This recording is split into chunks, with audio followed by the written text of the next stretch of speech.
I'm lucky to call you my friend, and I've worked with you on location and also in your studio, Qual, which Yeah. when space is a premium in Hong Kong, you have this fantastic open space, and it's I just wanted to ask, what are your plans for your studio? I remember I was doing a SCAD course and they're like, what do you do in Hong Kong? I was like, oh, I run a studio space. And I was like, oh, it's around 4,000 square feet. Yeah. And then this kid, I think, said, oh, I've got a tiny studio too. That's 4,000 square feet. And I'm like, oh God, like this is how small Hong Kong is compared to the rest of the world. Like 4,000 square feet for us is unheard of. On a single level, 4,000 square feet on a single story. No, that doesn't. Oh yeah. So, I mean, wait, what was the question again? Sorry, No, I was thinking about.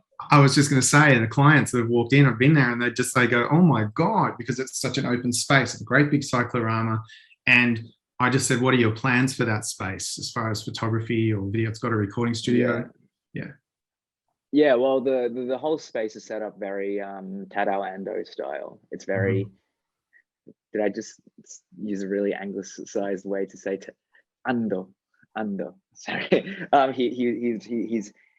But I don't know. Like right now, the studio is not doing so well. One, because of the pandemic, and two, Mhm. there is a major problem with the studio. It's a wide space, but it's not really tall enough.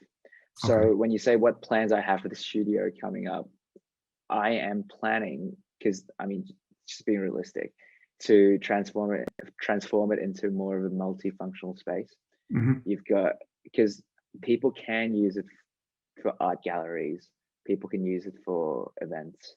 Yeah. I need to check with licensing here, definitely. And also, right now, it's not a great time to promote yet Mm. because there is a restriction to two families in Hong Kong. You can't meet up with more than two families. So, yeah. But ideally, Yeah. I'd like to have the studio covered, but have people rent it to do events, and then I can hopefully rent another space in Hong Kong with a high ceiling that's Mhm. more practical as a photography studio. Yeah. Yeah, and look, and it's honestly, the pandemic is just making life hard for so many people in the creative industry. When you have such a great space, it's a very malleable space. Like, I like how you're looking at diversifying the use of it, because yeah, it would make a fantastic gallery space or event space. So, you know, Well, I think it's crucial for any photographer or any business to diversify, right? Like you can't, if something's not working, you can't just be so stubborn and go, no, its original purpose is this, and I'm not going to change it. Like I'm a photographer. I'm not going to shoot commercial because I only shoot fine art. I'm like that. Well, that's just being unrealistic.